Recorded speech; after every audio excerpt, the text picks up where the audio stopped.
Sonorama. Mais qu'est-ce que c'est? En somme, c'est une machine à arrêter le temps. L'euphorie de la trouvaille. Une approche du sonore.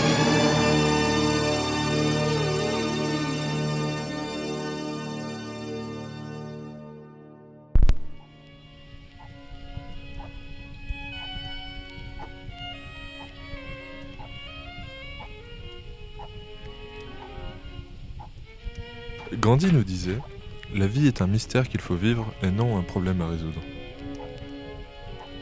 Mais dans le fond, on s'en tape, puisqu'aujourd'hui, c'est de l'écho dont on va vous parler. L'écho est la réflexion d'un son sur un obstacle. Une sorte de retour à l'envoyeur d'une onde sonore. Une sorte d'aller-retour. En effet. Ou plus largement, un reflet, une répétition, même un souvenir, une Madeleine de Proust. D'ailleurs, certaines technologies en tirent pleinement parti. En effet, si l'on peut connaître l'aspect des fonds marins ou la tronche d'un fœtus encore en travaux, c'est grâce à l'écho. Le principe est simple, un émetteur et un récepteur sont placés au même endroit, un signal est émis, il rebondit contre l'obstacle et retourne vers le récepteur. En mesurant le temps qui sépare l'émission de la réception, et en connaissant la vitesse du son, on peut donc connaître à quelle distance est l'obstacle. Alors, docteur, fille ou garçon? D'après l'échographie, il s'agirait sans doute d'un non-binaire à moitié libanais.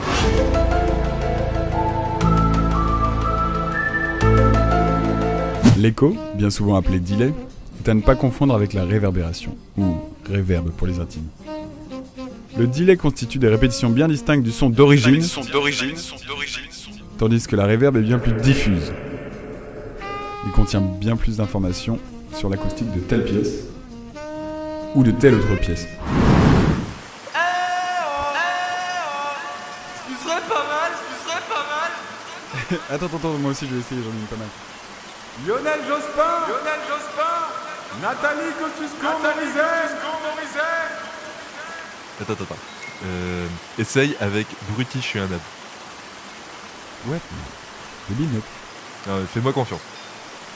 Bruté, je suis à l'arbre.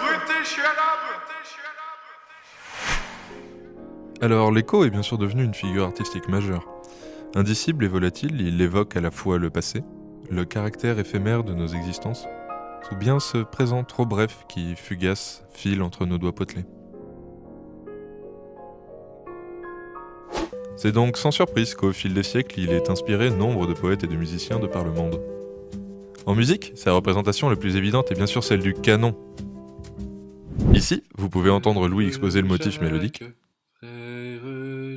Et maintenant, vous entendez Louis répéter ce thème pendant qu'il expose en même temps la suite du motif. Sonnez les matines, Qu'il est fort. Alors, il aura fallu attendre 1767 pour qu'un compositeur aille jusqu'à nommer une de ses compositions Echo. Cette pièce de Haydn divise un petit orchestre à cordes en deux groupes, disposés dans deux appartements mitoyens. Le public, dans une première salle, pouvait alors entendre un motif mélodique répété au loin par le second groupe. Haydn propose ainsi une mise en scène du phénomène d'écho, et par là même pose sur la table plutôt précocement la problématique de l'espace dans la création musicale. Louis va vous jouer le thème exposé par le premier orchestre afin que vous puissiez bien l'identifier. S'il te plaît, Louis.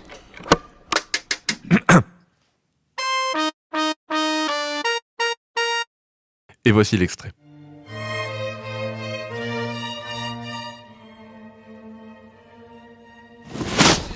La figure de l'écho est en fait si profondément ancrée dans le discours musical qu'on le trouve de toutes les manières dans à peu près tous les genres de musique. Aussi, dans un tout autre registre, voici le bien connu I.D.I.D.O. de Cab Calloway, où le public se fait acteur de l'écho.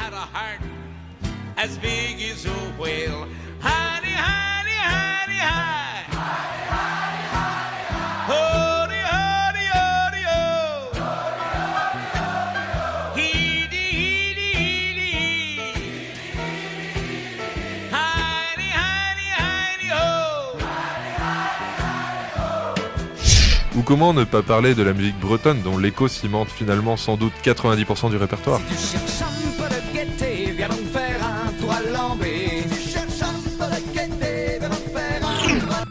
Le delay dépasse le seul état d'outil de composition créatif.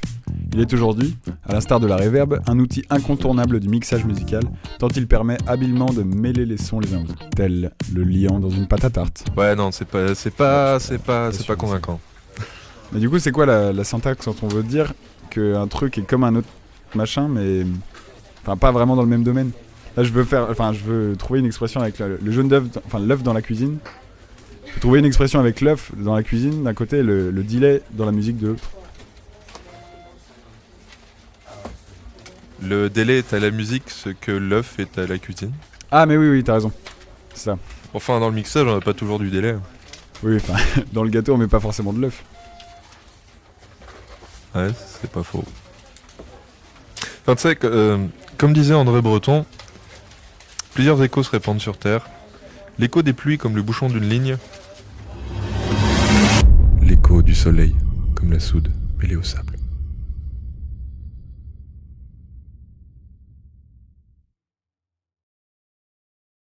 Il ment debout, salut Fred.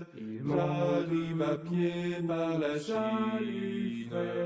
Il ment debout, salut Fred.